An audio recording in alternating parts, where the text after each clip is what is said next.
जय श्री हरि विष्णु। दोस्तों, आज के बृहस्पतिवार के दिन आप सभी सुनिए बृहस्पति देव की बड़ी ही दुर्लभ व्रत कथा। इस कथा को सुनने से भक्तों की सभी मनोकामनाएं भगवान बृहस्पति देव की कृपा से पूर्ण हो जाती है। तो आइए बड़ी ही श्रद्धा और प्रसन्नचित मन से इस कथा का श्रवण करते हैं। भारतवर्ष में एक बहुत ही प्रतापी और दानी राजा राज्य करता था। वह नित्य गरीबों और ब्राह्मणों की सहायता किया करता था। यह बात उसकी रानी को अच्छी नहीं लगती थी। वह तो ना गरीबों को दान देती और ना ही भगवान का पूजन पाठ किया करती थी और राजा को भी दान देने से मना किया करती थी। एक दिन राजा शिकार खेलने के लिए वन को गए हुए थे तो रानी महल में अकेली थी। उसी समय बृहस्पति देव साधु वेश में राजा के महल में भिक्षा लेने के लिए गए और भिक्षा मांगे तो रानी ने भिक्षा देने से इनकार कर दिया और कहा कि हे साधु महाराज, मैं तो दान पुण्य से तंग आ गई हूँ। मेरा पति सारा धन लुटाते रहते हैं। मेरी इच्छा है कि हमारा धन नष्ट हो जाए, फिर ना रहेगा बांस और ना बजेगी बांसुरी। साधु ने कहा, देवी, तुम तो बड़ी विचित्र हो। धन संतान तो सभी चाहते हैं, पुत्र और लक्ष्मी तो पापी के घर में भी होने चाहिए।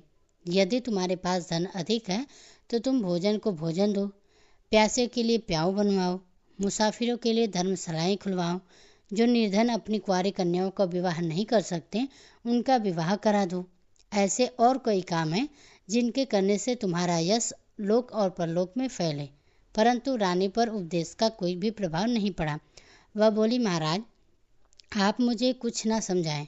मैं ऐसा धन नहीं चाहती जो हर जगह बांटती फिरूं। साधु ने उत्तर दिया, यदि तुम्हारी ऐसी ही इच्छा है तो तथास्तु।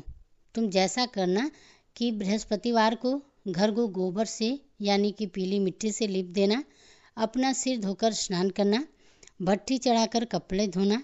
ऐसा करने से आपका सारा धन नष्ट हो जाएगा। इतना कहकर वह साधु महाराज वहाँ से अंतर्ध्यान हो गए और साधु के अनुसार कई बातों को पूरा करते हुए रानी को केवल 3 ही बृहस्पतिवार बीते थे कि उसकी समस्त धन संपत्ति नष्ट हो गई। भोजन के लिए राजा का परिवार तरसने लगा। तब एक दिन राजा ने रानी से बोला, हे रानी, तुम यहीं रहो, मैं दूसरे देश को जाता हूँ, क्योंकि यहाँ पर सभी लोग मुझे जानते हैं, इसलिए मैं कोई छोटा कार्य नहीं कर सकता। ऐसा कहकर राजा परदेश को चला गया। वहाँ वह जंगल से लकड़ी काट कर लाता और शहर में बेचता। इस तरह वह अपना जीवन व्यतीत करने लगा।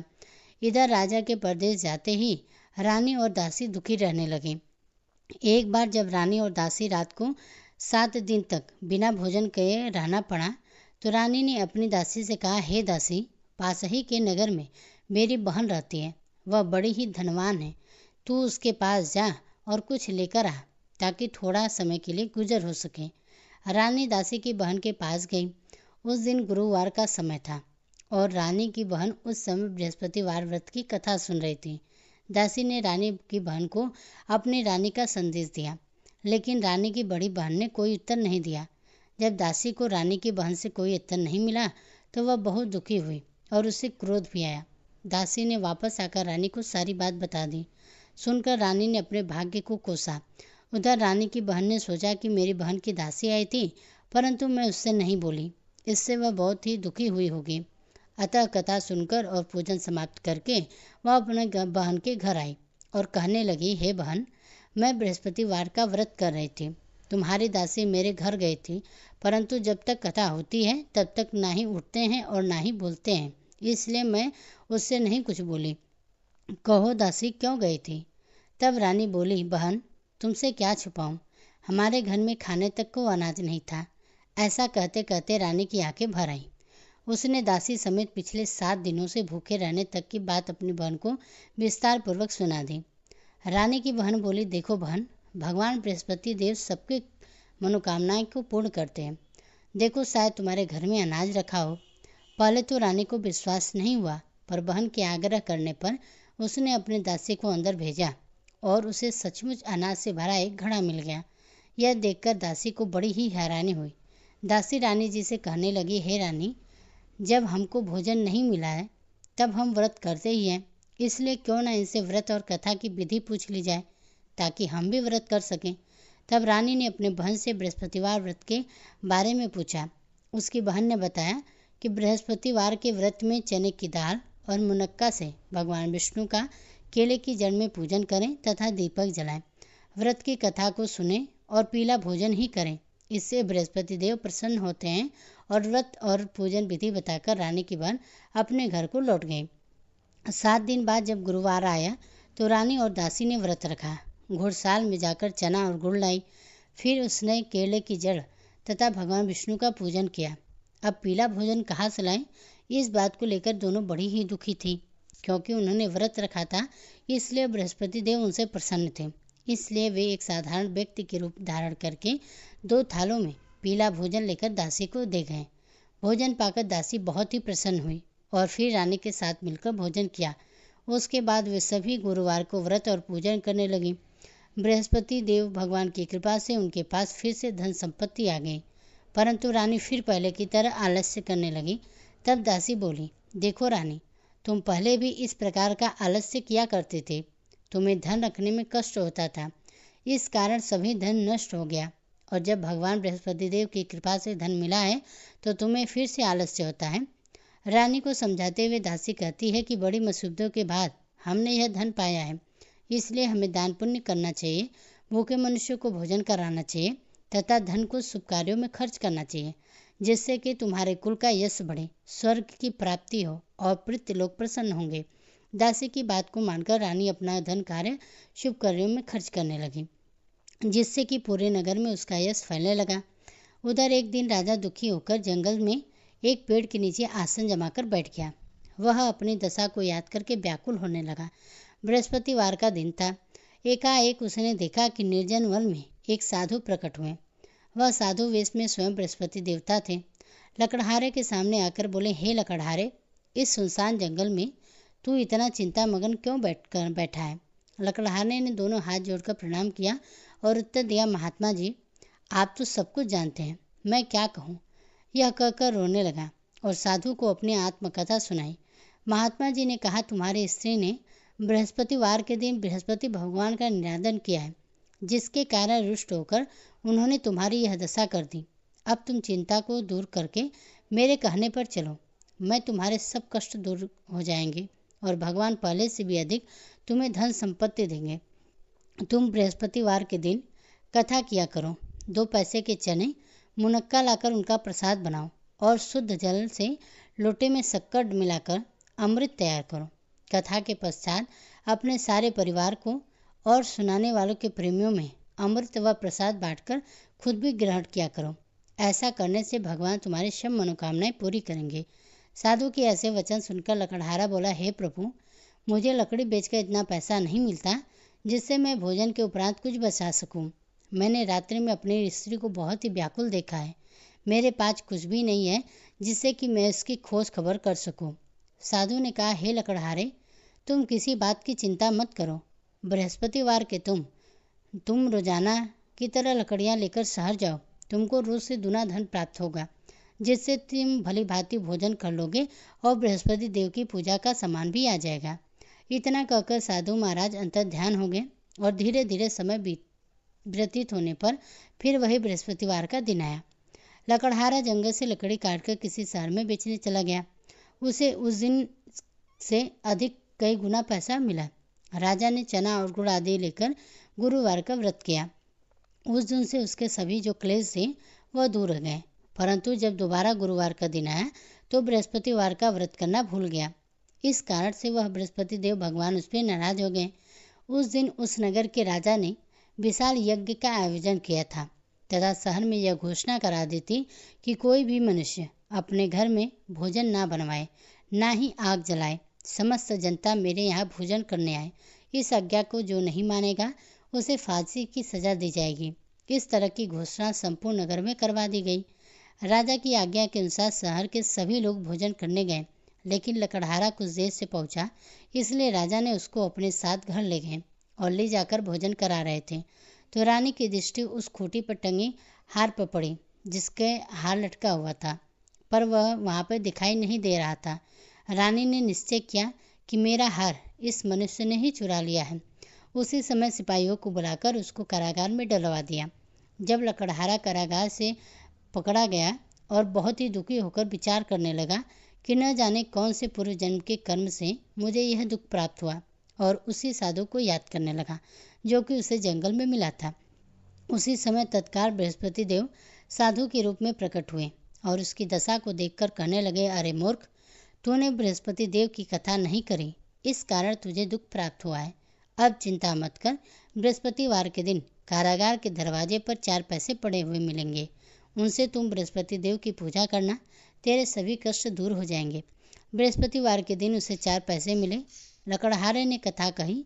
उसी रात्रि को बृहस्पति देव ने उस नगर के राजा को स्वप्न में कहा, हे राजा, तुमने जिस आदमी को कारागार में बंद किया है वह निर्दोष है, वह राजा है, उसे छोड़ देना। रानी का हार उसे खूंटी पर लटका है, अगर तू ऐसा नहीं करेगा तो तेरे राज्य को मैं नष्ट कर दूंगा। इस तरह रात्रि के स्वप्न को देखकर राजा प्रातःकाल उठा और खूंटी पर हार को देखकर लकड़हारे को बुलाकर क्षमा मांगे और लकड़हारे को योग्य सुंदर और आभूषण वस्त्र देकर विदा कर दिया। बृहस्पति देव की आज्ञा के अनुसार लकड़हारा अपने नगर को चल दिया। राजा जब अपने नगर के निकट ही पहुंचा था तो उसे बड़ा ही आश्चर्य हुआ। नगर में पहले से अधिक बाग, तालाब, कुएं तथा बहुत सी धर्मशालाएं, मंदिर आदि बन गई थी। राजा ने पूछा, यह किसका बाग है और किसकी धर्मशालाएं हैं? तब नगर के सब लोग कहने लगे, यह सब रानी और दासी ने बनवाए हैं। तो राजा को आश्चर्य हुआ और गुस्सा भी आया। जब रानी ने यह खबर सुनी कि राजा आ रहे हैं तो उन्होंने दासी से कहा, हे दासी, देख, राजा हमको कितनी बुरी हालत में छोड़ गए थे। हमारी ऐसी हालत देखकर वह लौट कर न चले जाएं, इसलिए तू दरवाजे पर खड़ी हो जा। आज्ञा के अनुसार दासी दरवाजे पर खड़ी हो गई। राजा आए तो उन्हें अपने साथ लेकर आई।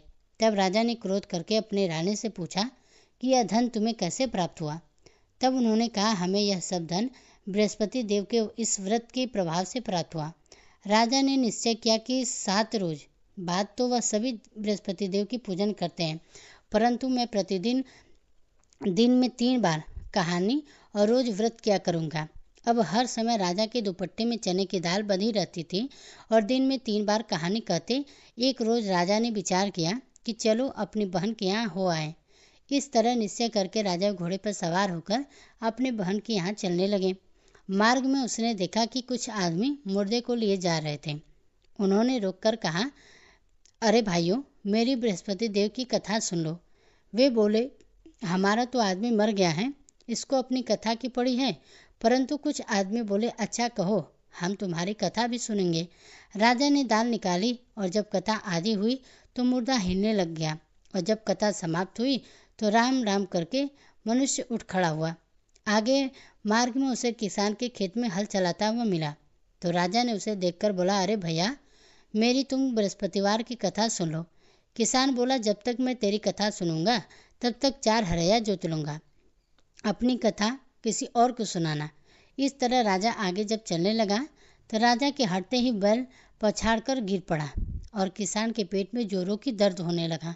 उस समय उसकी माँ रोटी लेकर आई और उसने जब यह हालत देखी तो अपने पुत्र से सब हाल पूछा और बेटे ने सभी हाल कह दिया। तो बुढ़िया दौड़ी दौड़ी उस घुड़सवार के पास गई और उससे बोली कि मैं तेरी कथा सुनूंगी, तू अपनी कथा मेरे खेत पर चलकर ही कहना। राजा ने बुढ़िया के खेत पर जाकर कथा कही, जिसके सुनते ही वह बैल उठकर खड़ा हुआ तथा किसान के पेट का जो दर्द था वह भी बंद हो गया। राजा अपने बहन के घर पहुंचा। बहन ने भाई की खूब मेहमानी की और दूसरे रोज प्रातःकाल राजा जब जगा तो वह देखने लगा कि घर के सभी लोग भोजन कर रहे थे। राजा ने अपने बहन से कहा कि ऐसा कोई मनुष्य है जिसने अभी तक भोजन न किया हो, मेरे बृहस्पतिवार की कथा सुन ले। बहन बोली, हे भैया, यह देश ऐसा है कि पहले यहाँ लोग भोजन करते हैं, बाद में अन्य कार्य करते हैं। अगर कोई पड़ोस में हो तो देखाओ। वह ऐसा कहकर देखने चली गई, परंतु उसे कोई भी ऐसा व्यक्ति नहीं मिला जिसने अभी तक भोजन न किया हो। अतः वह एक कुम्हार के घर गई जिसका लड़का बीमार था। उसे मालूम हुआ कि उसने यहाँ तक 3 रोज से भोजन नहीं किया है। रानी ने अपने भाई की कथा सुनने के लिए कुम्हार से कहा। वह तैयार हो गया। राजा ने जाकर बृहस्पतिवार की कथा कही, जिसको सुनकर उसका लड़का बीमार जो था वह ठीक हो गया। अब तो राजा की बहुत ही प्रशंसा होने लगी। राजा ने अपनी बहन से कहा, हे बहन, हम अपने घर को जाएंगे, तुम भी तैयार हो जाओ। राजा की बहन ने अपने सास से कहा तो सास ने कहा, हाँ चली जा, परंतु अपने लड़कों को मत ले जाना, क्योंकि तेरे भाई की कोई औलाद नहीं है। बहन ने अपने भैया से कहा, हे भैया, मैं तो चलूंगी, पर कोई बालक नहीं चलेगा। तो राजा बोला, जब कोई बालक नहीं चलेगा तब तुम ही क्या करोगी। बड़े दुखी मन से राजा अपने नगर को लौट आया। अपने रानी से कहने लगा, हे रानी, हम निसंतान हैं, इसलिए हमारे घर कोई आना पसंद नहीं करता है। तब रानी बोली, हे प्रभु, बृहस्पति देव की कृपा से हमें सब कुछ प्राप्त हुआ है, वह हमें औलाद भी अवश्य देंगे। उसी रात को बृहस्पति देव ने राजा से स्वप्न में कहा, हे राजा, उठो, सभी सोच त्याग दो, तेरी रानी गर्भ से है। राजा को यह बात सुनकर बड़ी ही खुशी हुई। 9वें महीने में उसे गर्भ से एक सुंदर पुत्र पैदा हुआ।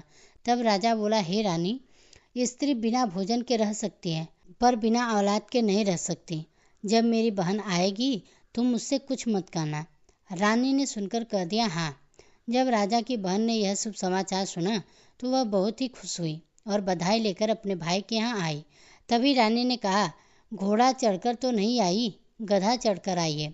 राजा की बहन बोली, भाभी, मैं इस प्रकार ना कहती तो तुम्हें औलाद कैसे मिलती। बृहस्पति देव ऐसे ही हैं, जिसके मनोकामनाएं होती हैं, जो भी मन की होती हैं, वे सभी पूर्ण करते हैं।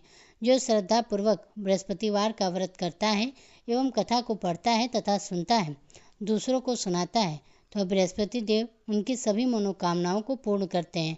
तो प्रेम से बोलिए, श्री बृहस्पति देव की जय। तो दोस्तों, आशा करती हूँ कि आज की व्रत कथा आपको पसंद आई होगी।